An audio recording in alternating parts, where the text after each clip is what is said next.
Morning everybody, thanks for joining me again. As you can see, I'm out on Dartmoor again, and I thought today we'd move on with the camera settings and talk about aperture and specifically depth of field.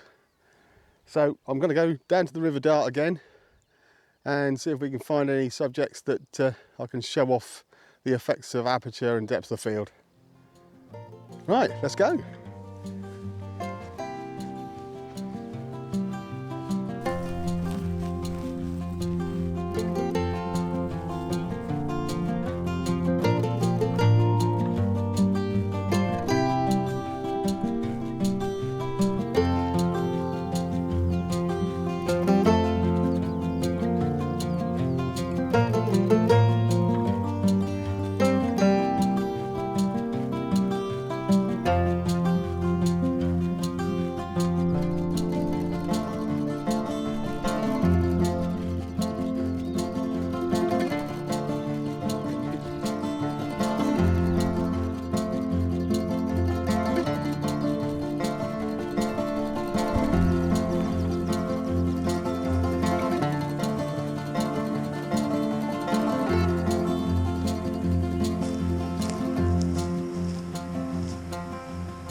Well, we're back in the forest, and I thought to start with I'd just show you what I'm going to try and do today. I'm hoping you can see the screen. I've set the f-stop at f4, so the aperture is quite open. That gives me this shallow depth of field. Now if I focus in on this bunch of oak leaves, you can see the background is out of focus. Let me just quickly take a shot of this.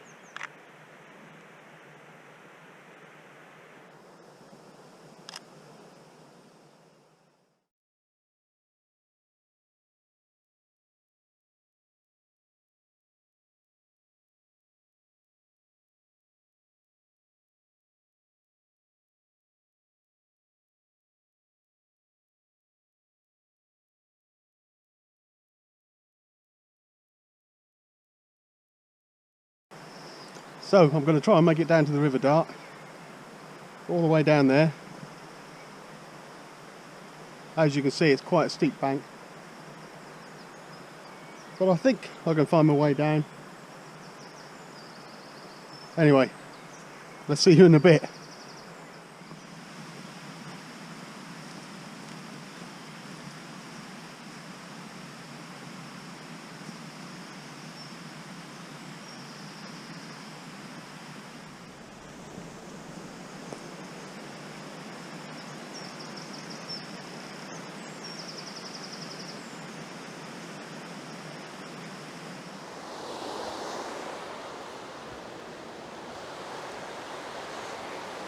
Well, as you can see, I've made it down to the river. It's a lovely spot, and the sun is just shining through these oak leaves with the river still in shadow. So what I think I'm going to do is use the oak leaves as a subject and show you by changing aperture how you can get a shallow depth of field, have just the oak leaves in focus and blur out the background. Let's see what I can find.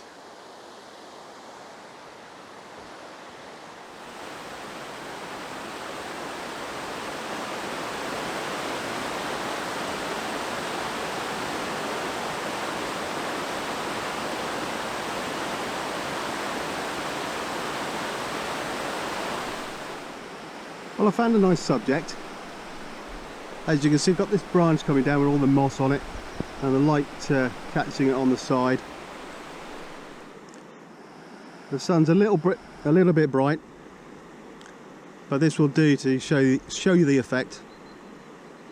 You can see up in the top right hand corner we've got those oak leaves, so I think I'll start with those and then I'll look at the other branches and see what I can get. So I'm hoping you can see the screen there. I've focused in on those oak leaves just up there, and I've set the camera up like this. I've got ISO 100 And the aperture, I've got it wide open for this lens at 2.8. That's as far as it will go. So that's capturing the most light, but also giving me the most shallow depth of field. Now what I'm also doing is adjusting the shutter speed to get the right exposure. Now last week I told you about the histogram. If you look at the histogram here, most of it's to the right hand side, so very dark, and you've got this spike here which is the highlights on the leaves. You don't want to overexpose those, so I'm actually going to purposely increase the shutter speed to maybe, there we go, 400ths of a second, 3/20th of a second. Let's have a look at that.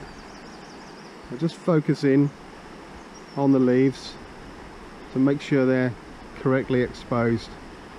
You'll also see at f2.8 that the depth of field is so shallow that I have to be very careful with my focus. And the front of the leaf is out of focus, the back is out of focus, and the middle is just about there.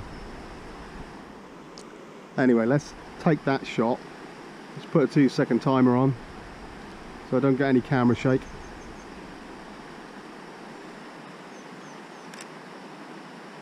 Now let's see what that looks like.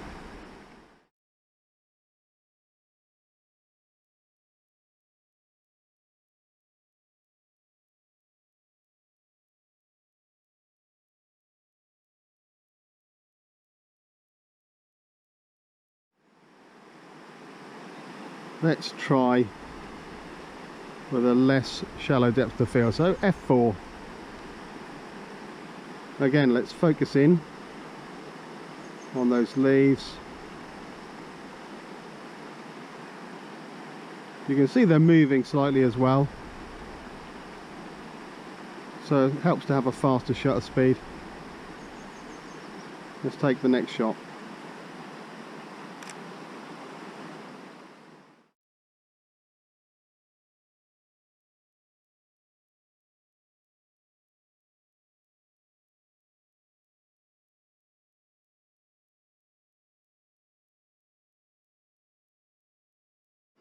So I'm not sure if this next shot works or not. I've framed the branch so it comes in at the top right and then fills the frame. There's some great backlight, but again it's a bit bright. Got the same settings, ISO 100. I'm going to leave it at f4 this time, and let's speed the shutter speed up slightly because I want the background quite dark. 500th of a second. Check the focus and on that branch, and away we go.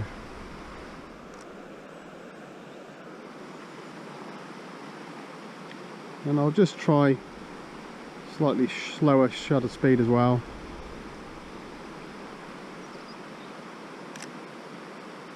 Okay. Well, as you can see, the contrast between the bright leaves and the dark background make this shot really difficult, and as I said, I wasn't quite sure if it worked. At either shutter speed it was quite difficult to get a good exposure. In fact, I think it looks better as this black and white image. Let me know what you think in the comments below.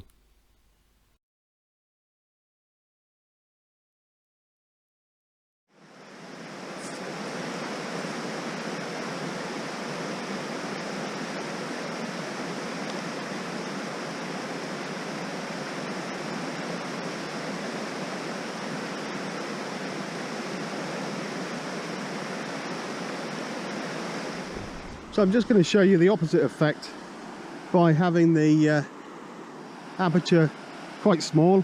I've moved the camera up to f16, which I think,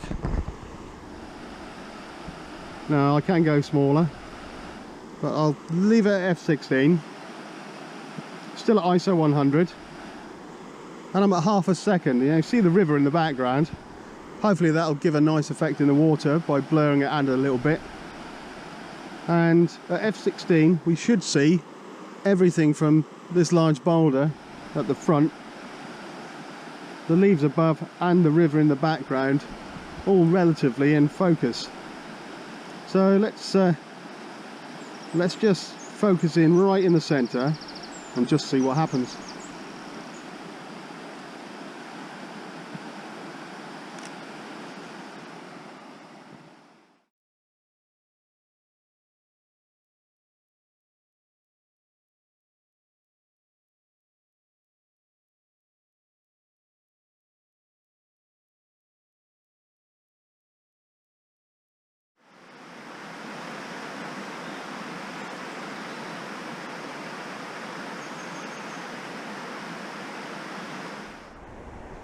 Well, I think this might be quite difficult to show you, but what I'm trying to do is focus in on these new ferns here and show the path in the background blurred and going away. And not sure if you can see that in the camera. Let's just brighten it up a bit so you can see it. Focus in on these ferns and then path in the background. So I'm going to have to drop the camera a bit.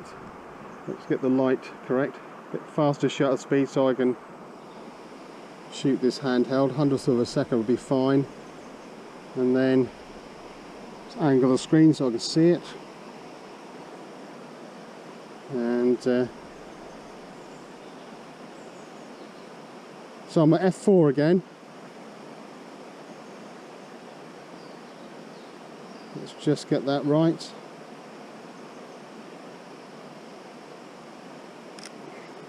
Forgot to turn my 2-second delay off. Let's change that. Let's try an even shallower depth of field. Back down to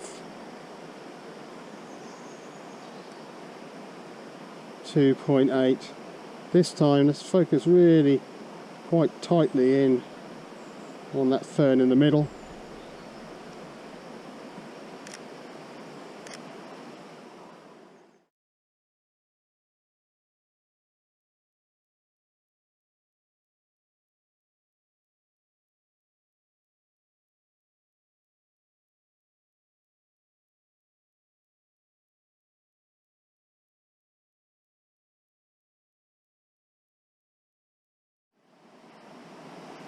That would probably look better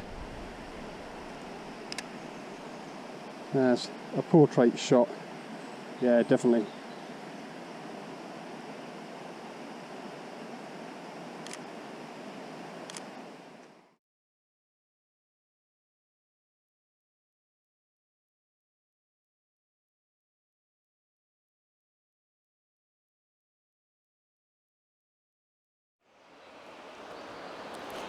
Well, there you go. I've shown you the principle of shallow depth of field using the Aperture.